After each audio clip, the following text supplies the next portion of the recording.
Teliamura higher secondary school नि SC hostel हरम मोरगनाय नि कटक सरजाक कथि मानमाना कितिंनि बेलाखेनो उरुमुरु नांलायखा आमचाय पातिमुङो साइमानखा आइबारा बिसि ब्रैसिबा उमरनि दीप्तिरानी शुक्लदास नाटगार्ड नि बारजा दै फैमानि सिगांरनि सालाहायकेनो मिया हरबो सामुंपाई बायखांनि रुमो मानि तिनि फुङा आसुमसा हस्टेल दंनाय स्टुडेन्ट कटक सरजाक कथिनुबै हस्टेल सुपारनो साहरो आबनि यागुलनो अ कक्टमा मानै उरुमुरु नांलायो आमचाय आबनि यागुलो कक्टमानै फायनि नांखा तेलेमुरा थानानि पुलिस उलो कथैनो ति बखाखतेनि साकनाय नगतलाङि थाङो पोस्टमर्टेमनि बागै जेबा तामनि बागै हस्टेलनि नाइट गार्ड कटक सरबै थिका आबनो ति ताबुक ताइकाय सालाय तंलायखा आबनि उकुलुगो तामो फेर तंगैमान उनो तिबो जतन जानजिया तामानि सालाय तंबायखा तामका हस्टेल सुपार सिप्रा दत्त कक्टमा थुमनै रकबाय कक सामानि उलो bo khaklaimani kok sai thanaraka nok nuk hungo rangri bialangmani ferbaino obhai patim rok ni manok nei tebo koktoma saimankha kisa bisi sikangno bini bo saibo thuijangai biki sawi sagdo batharmani omangke khoroksa hostel ni night guard sak thimani bai obni fer naituknani kaham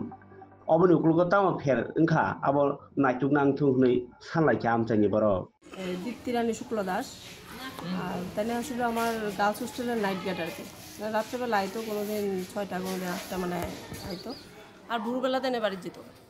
তো অন্যান্য দিনের মতো আজকেও তাই মানে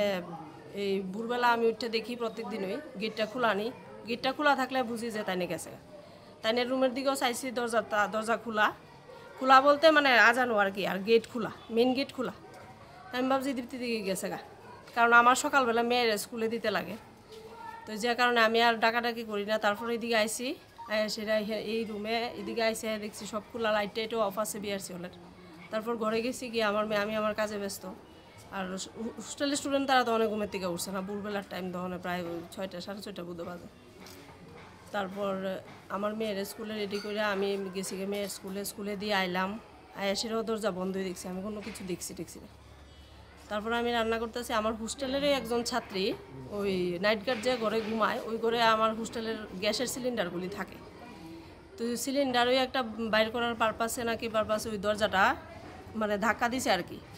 ধাক্কা দিয়ে খুলতে গেছে তখন দেখছে মানে তাইনের বডিটা দেখে সে চিৎকার করতেছে আমার ডাকতেছে তা আমি তো ঘরের থেকে বিকট চিৎকার শুনে ভাবছি সাপটা বুঝি দেখছে কি হয়েছে দৌড়াইয়া বাইরেছি বাইরনের পরে সে কইতেছে ম্যাডাম দীপ্তি বেশি তো ঝুল্লা রয়েছে কিতা এই এতটুকুই দেখলাম আর কি তারপরে থানাতে ফোন করলাম যারা আমার স্কুলের প্রিন্সিপাল স্যারেরা ফোন করলাম সবাইরে জানাইলাম এই ঘটনা নাম কি দেন দীপ্তিরানী শুক্ল দাস বয়স প্রায় তো 44 বা 45 এরকম আর কি মানে আমার জানা মতে আর কি কারণে মারা গেছে একটা অনুমান করতে হবে এটা অনুমান করতে পারতাম না ঠিক কারণ তাই এমনি সবসময় কইতো মাঝে মধ্যে যে তাই ছেলেটা নবোদয়ে পড়ে মানে অর্থনৈতিক কিছু সমস্যা আছে কারণ স্বল্প বেতন পায় বেতন বোধহয় কত 7,000 না কত জানি পায় এটাই মানে কীভাবে চলবো এটা নিয়ে একটা সমস্যার মধ্যে মানে সবসময় কইতো আর কি কীভাবে চলুম তো আমিও আবার বুঝাইতাম যে আপনি রাত্রেবেলা যেহেতু এখানে কাজটা করেন দিনের বেলা একটা অন্য কাজ করেন আপনার সাধ্যের মতো আর কি তাহলেই একটা ম্যানেজ হয়ে যাবে আরও তো চিন্তা করেন না ওইটাই হয়তো বা একটা রিজন হইতে পারে আর বাকিটা তো করতে পারতাম না এখানে জলের সমস্যা ছিল কয়েকদিন যাবত পাবলিক এখানে খাসিয়ামঙ্গল এলাকার লোক রাস্তা অবরোধ করেছিল তো আমরা এসছি এখানে ওনাদের সাথে কথা বলেছি তো সমস্যাটা তো জেনুইন সমস্যা ছিল আমরা কথা বলেছি এখানে মুঙ্গিয়াগামী এসডিও ডিডব্লিউএস যিনি আছেন উনিও আছেন এখানে আমাদের সাথে উনি অ্যাসুরেন্স দিয়েছেন যে 1-2 দিনের মধ্যে সমস্যাটা সমাধান করে দেবেন যতদিন পর্যন্ত সমস্যাটা পার্মানেন্টলি সলভ না হচ্ছে জলের ট্যাঙ্কার দিয়ে এখানে যারা মানে জলের সমস্যা যে পরিবারগুলি পাচ্ছে জলের সমস্যা তো এগুলি সলভ করার জন্য উনি চেষ্টা করবেন এবং জলের ট্যাঙ্কার দিয়ে আপাতত জল দেবেন আর কি তো আমাদের প্রতিশ্রুতি অনুসারে যারা অবরোধ করেছিলেন ওরা রাস্তা এখন অবরোধ তুলে নিয়েছেন সো আমরা এখন চেষ্টা করছি কীভাবে সমস্যাটা সমাধান করা যায় স্যার আপনার নাম এবং ডেজিগনেশন আমার নাম রূপাঞ্জন দাস এডিশনাল এসডিএম তেলিয়াপুর রাস্তা প্রতি জলের জন্য জল আমাদের মানুষের সবচেয়ে নিত্য প্রয়োজনীয় ভ্যালুয়েবল সোর্স। আমরা আমাদের গোবিন্দ সর্দার পাড়ায় আজকে নিয়ার অ্যাবাউট 15 ডেজ আমরা 1 ফোঁটা জল পাইনি। ডক্টররা জানাইছিলেন নি? সমস্ত উচ্চ মহলে যা আমাদের যাদের মানে কি রেসপন্সিবল পার্সন যে ডিডাব্লিউএসের, আমরা ইন্ডিয়াকে আমি মানে কি ডিডাব্লিউ সেন্টারে করেসপন্ডিং করা হয়েছে এবং আমাদের এখানে যে এনএইচ মানে কি ন্যাশনাল হাইওয়ে অথরিটির যে কন্ট্রাক্টর যেটা মানে কি মডিফিকেশন করছে তাদেরকেও জানানো হয়েছে এবং সে কীভাবে কী প্রসেসে মডিফিকেশন করেছে। আগে আমরা একটু হলো জল পেতাম, এখন টোটাল স্টক, এমন সুন্দর মডিফিকেশন যে টোটাল স্টক। জল কি সাপ্লাই মাধ্যমে আইতো আপনারা এখানে? সাপ্লাই সব ঠিক আছে। যারা ওল্ড আমাদের এখানে যারা পুরানো বাসিন্দা, যারা আমরা মানে কি 70 পরিবার আগে জল পেতাম, 70-80 পরিবার, এখন আমরা 70-80 পরিবার পাই না, কিন্তু নিউলি